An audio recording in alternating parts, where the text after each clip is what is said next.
Retour à Lyon avec Jean-Pierre, le gendarme qui traque le gang des compteurs. L'interpellation de 2 suspects doit avoir lieu demain.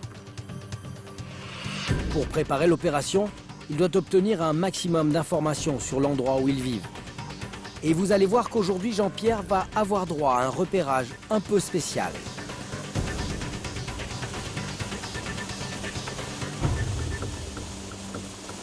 À bord de cet hélicoptère, une caméra embarquée hyper puissante, capable de zoomer à des kilomètres. Dans la ligne de mire des gendarmes, un couple bien connu de leur service. Éric et Pauline auraient encaissé de nombreux chèques provenant des victimes de l'arnaque.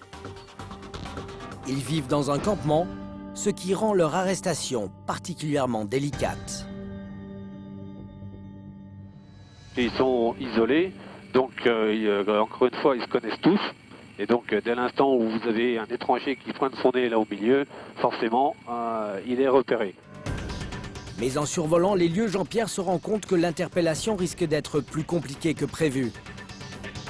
Grâce à la caméra infrarouge, il distingue une route traversant un petit bois à l'arrière des habitations des suspects. Il pourrait s'enfuir par là. Cette situation est un facteur de risque pour les gendarmes et fait de cet endroit un véritable camp retranché. Les dangers de l'intervention de demain, c'est de tomber sur des gens armés, bien sûr. Donc on ne peut jamais écarter cette possibilité de tomber sur un nombre un peu plus important d'individus que prévu. Et puis on peut se retrouver confronté à la présence de chiens. Donc c'est tous des éléments qu'il faut prendre en compte parce qu'on ne sait jamais ce qui peut arriver. Et en train de se raser dehors, c'est assez original. C'est vrai qu'ils regardent quand même les mecs. L'interpellation du couple est programmée pour le lendemain matin. Mais rien ne va se passer comme prévu.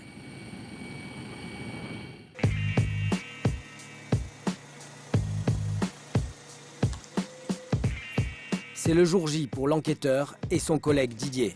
Il est 4h30. C'est H-combien là? Ah bah là c'est H-1h30. Les gendarmes ont décidé de mettre les moyens. 2 équipes vont intervenir simultanément. Didier briefe une dernière fois ses hommes. Il y a perquisition ou pas? Ah oui, perquisition. Alors, le but de perquisition, c'est de récupérer tout ce qui pourrait s'apparenter des véhicules. Pour Jean-Pierre, à la tête de l'autre équipe, c'est enfin l'occasion de porter un coup fatal à ce réseau sur lequel il a tellement enquêté. Alors comment on sent en quelques minutes de l'intervention? Impatient d'arriver, que ce soit fait, que tout se passe bien. Direction les habitations repérées la veille. On arrive au croisement route à 600 Loge-la-Vue. Notre objectif est sur notre gauche. On s'arrête ici, on débarque et on continue la progression à pied, parler.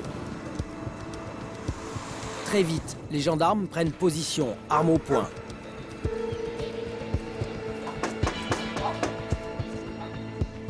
Le problème, c'est qu'ils ignorent où vit le couple. Ils vont devoir inspecter chaque habitation. Au bout de 5 minutes, on leur indique la bonne adresse. Mais là, une mauvaise surprise les attend.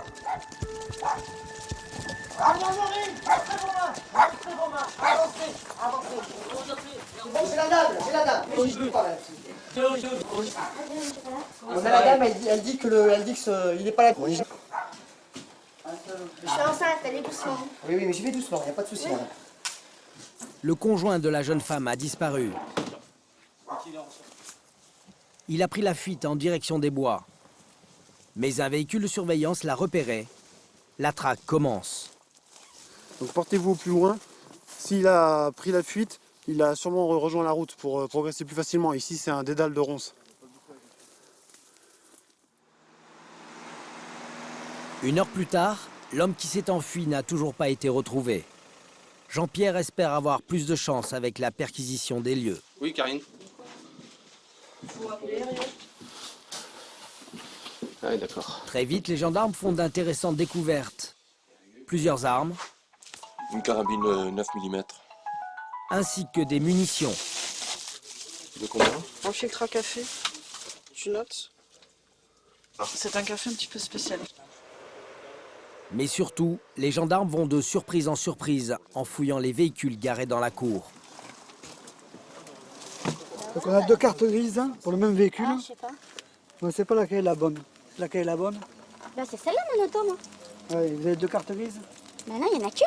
On a trouvé 2 donc. Ah bah je sais pas. Est-ce que vous allez regarder là? Le kilométrage, 61 570.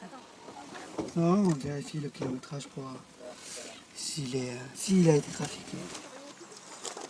L'enquête montrera plus tard que le véhicule avait en réalité 160 000 km au compteur. Même s'il n'a pas encore réussi à démanteler le réseau, Jean-Pierre doit continuer son enquête pour accumuler les preuves à l'encontre des suspects. Il espère bien faire d'autres interpellations d'ici quelques mois.